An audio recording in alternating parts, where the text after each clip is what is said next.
Welcome to On the Move, a business record effort that aims to help you hear directly from leaders who are shaping Iowa's business community. I'm your host, Chris Conetzkey, president and group publisher of the Business Record. We've got a fantastic leader with us here today. Since 1994, Sherri Nielsen has held many positions since she began at Easterseals Iowa. She's been in her current role of CEO and president since 2008. So you're not new to the role, but the organization is celebrating 100 years and is on the move doing a lot of great things in the community. So welcome, Sherri. Well, thank you for having me today. I'm so excited to be here and chat with you. I'll let you share a little bit about the mission of Easterseals in case people don't know. Yeah, absolutely. Easterseals Iowa is an organization that serves the entire state of Iowa, and our job is to create opportunities for individuals with disabilities and their families. So we have a wide range of services that support individuals live the life that they choose to live and the life that they want to live. Talk a little bit about how maybe you've been working at the organization for a long time. How have you tried to shape that mission during that time? You know, I have been so blessed to be a part of the organization. When I first came to Easterseals, my job was to support individuals find and then maintain employment, and I immediately fell in love with the mission. And I think one of the things that have kept me at Easterseals over the years is Easterseals really listens to what the community needs. And so I've had an opportunity to be involved with change and evolution over time, of thinking about what our services were when I first started at Easterseals to where we are now. It's just been incredible to be part of that journey, and I've loved every moment of it. What's maybe a challenge that you all are trying to work through and trying to address here? Yeah, absolutely. Well, like any organization, we certainly have challenges. And one of the main things that Easterseals does is we create hope. We give people an opportunity to try new things, to venture out of their safe place. And we have individuals with very complex needs that have had a lot of no's in their life. And our job is to help create some momentum around yes. And so I think really trying to be creative and come up with new ideas, try new things, and then also managing a lot of different stakeholders. We are so blessed to have donors who really support our mission. We have legislators who support the work that we do through funding. We work with insurance companies, families, so a lot of different stakeholders with a lot of different needs. And trying to build that momentum and get folks working together can take a lot of creative thinking. You talked about the no's that maybe folks with disabilities experience. What do you think often leads to that no? I think sometimes fear, right?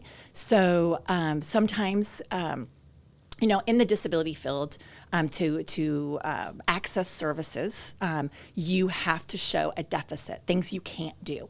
So in the field, we're used to looking at, they can't do that, they can't do this, they can't do that. And so it becomes a mindset. And at Easterseals, we really pride ourselves on saying, okay, that's great, but these are the things that you can do, and we do believe in you. And so I think it is just good intention, but we're looking at deficits instead of looking at possibilities. I imagine there's a number of ways that when you're thinking about partnering with different organizations, that businesses play a role in that. What are some ways that maybe the business community could play a role in helping support your work?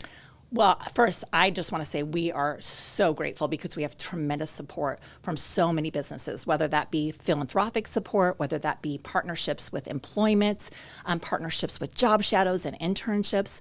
I think, sometimes when we are in a spot of fear, the easiest answer is to say no. So sometimes people get afraid to venture out of something they've done in the past and look at a new way to do it.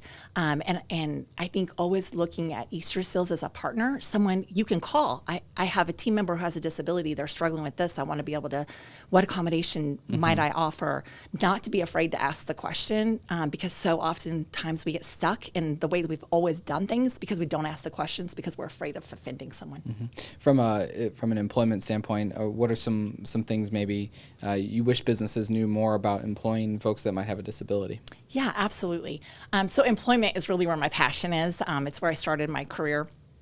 And I think the biggest thing that I would encourage businesses to do is, number one, people with disabilities are just like anyone else. They have weaknesses, they have fears, they have skills and talents, and it's all about building on people's strengths. So finding the right person to fill your position. Easterseals can help with that. There's lots of organizations out there that do help with that.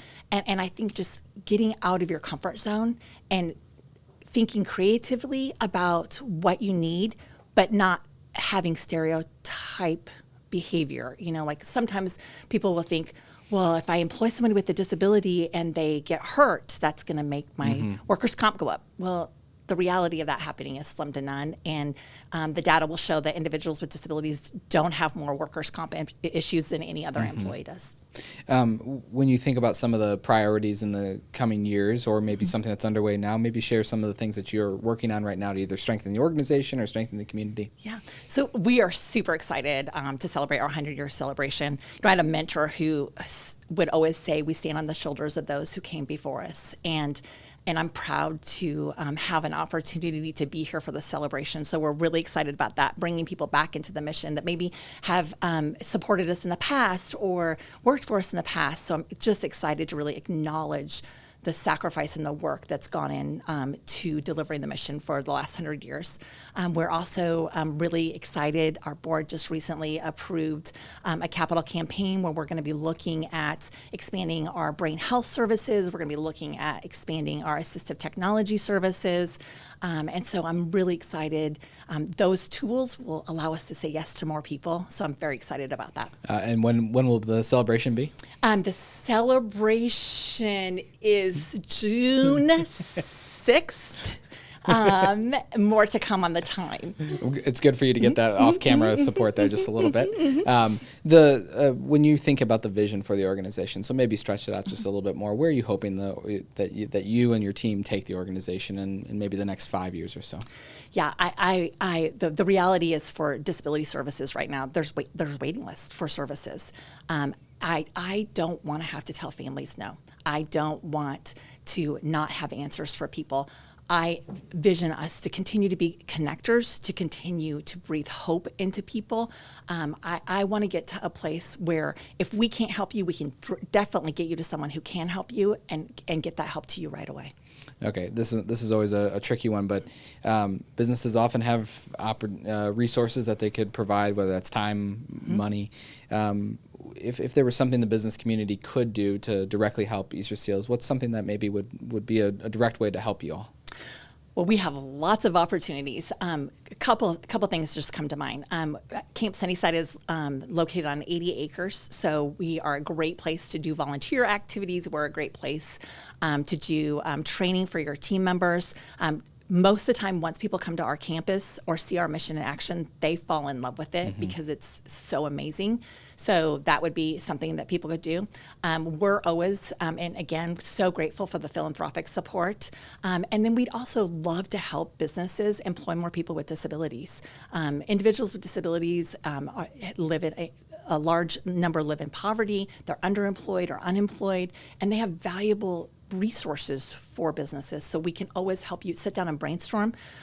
We've had some great partnerships. One I'll just mention with Athene. They've been a great partner in employing people with disabilities. We have a partnership in where they're hiring interns. We're supporting those interns learn their jobs, and they're filling a need that they have in their workforce. And it's just been a great partnership. So if you're having areas where you're wondering maybe this might be the right fit, reach out to us.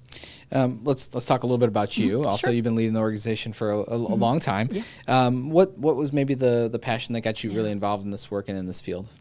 Yeah, so I was born a helper. I love to help people. I have a brother who was diagnosed with type 1 diabetes at a very early age. I think it was 18 months. At that time, it was my understanding he was one of the earliest diagnoses. The medical advances that we have today simply weren't there, almost 60 years ago. And, doctors told my parents he wouldn't live to be 18. I'm happy to report he's alive and well.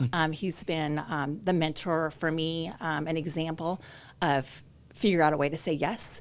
I watched my parents come to terms with multiple illnesses that he had. He is legally blind. He's had kidney transplant. He's lost limbs because of just the reality of the healthcare that he had. And everybody wanted to tell him no. Wanted to tell my parents what he couldn't do. We needed someone to say what he could do. And so just my mom's belief in it's not about what we can't do. We're leaning into strengths here, and then watching him thrive. He owned his own business. He's independent. He's the most joyful filled person that I know, and despite his barriers. So that's what inspired me to check out Easterseals after when I was looking for a job. And then the values of the organization just aligned with my personal values. So I love it there.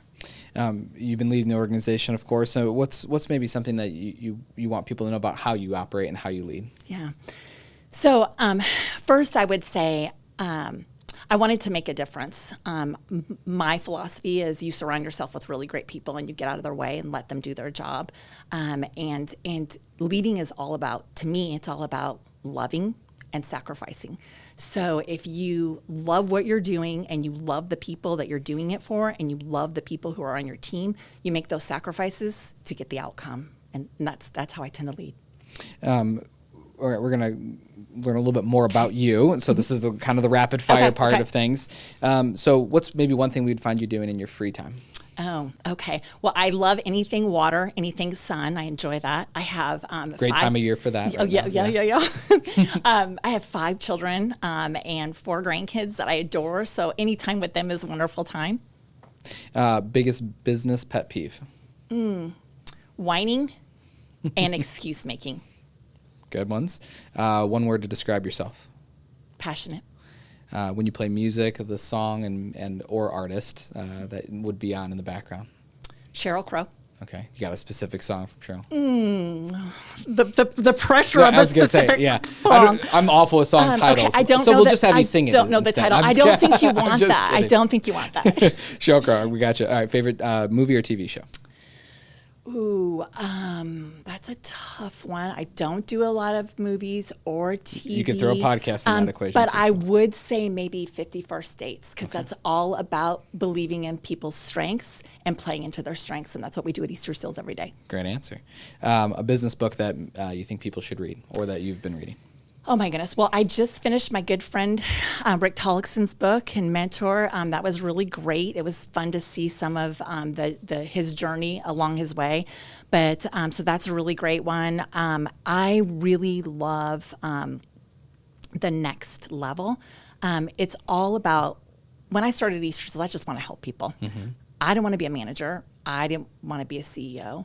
But The Next Level is all about what got you to the table isn't going to keep you at the table. And as you're entrusted with additional duties and responsibilities, you got to let things go. And you've got to get up on the balcony and be able to watch the dance, not necessarily be in the dance. So I think it's a great one for upcoming leaders. I think it's a great one for experienced leaders to remind us sometimes we got to get out of the mist and get up on the balcony and really remember that it's important that we're always growing and learning together. Well, I've appreciated the opportunity to get to know you a little bit better today. Is there anything else that I didn't ask you about that you'd want to share? Well, I just, again, I'm so excited for our 100-year anniversary. I appreciate our community. We are truly blessed in Iowa with the community and the support that we have. You know, I have colleagues across the country who don't have the same support in their community. So I just am so grateful for that support to make our mission happen every day.